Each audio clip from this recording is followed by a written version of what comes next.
മോനെ കിങ്ങിണിന്നുണ്ട് എന്റെ മോളെ? ഇല്ല. പിന്നെ ഇപ്പൊ എവിടെ ഇവള്? സ്കൂളിൽ കുട്ടികൾ കുറെ നേരമല്ലോ, കുട്ടികളൊക്കെ പോവുകയും ചെയ്തു. ഇവള് മാത്രം എന്താ വരാൻ അത്ര വീഴണത്? മോനെ നിർത്തിക്കാം. പിന്നെ നീ അവിടുന്ന് വരുമ്പോഴേ ഒരു പെൺകുട്ടി വരുന്നുണ്ട. ഇല്ലേട്ടാ, ഞാൻ കണ്ടില്ല. അതെ, 2 സൈഡിലേക്ക് മുടിയൊക്കെ ഇങ്ങനെ ഇട്ടിട്ടേ നല്ലൊരു സുന്ദരി കുട്ടി.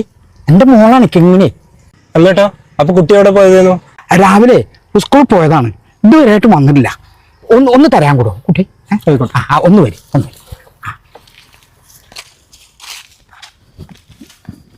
ഇങ്ങനെ മോളെ.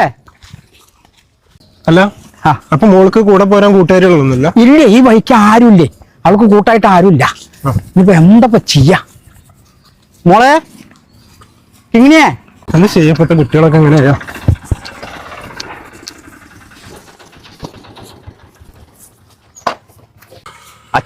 അച്ഛൻ വന്ന് വണ്ടി കയറി കാണി.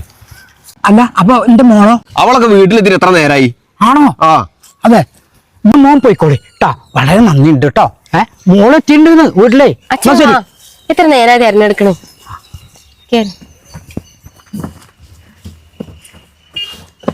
അല്ലേട്ടാ, എന്താ പ്രശ്നം?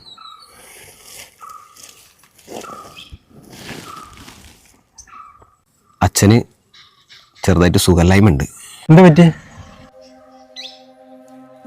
അച്ഛനിങ്ങനെയായിട്ട് 10 വർഷം കഴിഞ്ഞു.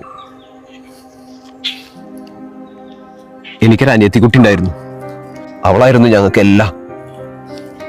അവളെ നന്നായിട്ട് പഠിപ്പിച്ച് നല്ലൊരു നിലയിലെത്തിക്കണം എന്നായിരുന്നു അച്ഛൻ്റെ ഏറ്റവും വലിയ ആഗ്രഹം. ഒരു ദിവസം 10ാം ക്ലാസ്സിലെ പരീക്ഷയ്ക്ക് ഫുള്ള് മാർക്ക് വാങ്ങുന്നു പറഞ്ഞ അച്ഛനെ വാക്കും കൊടുത്തു പോയതാ. പിന്നെ അവള് തിരിച്ചു വന്നില്ല.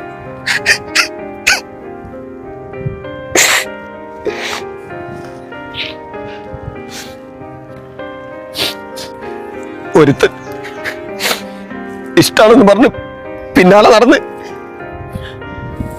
അവളെ പിച്ച് ചീന്തില്ലാതെയാക്കി. അവന് പോടാ. അവനങ്ങനെ ജയിലിൽ പോയി സൂഹിക്കണ്ടെന്ന്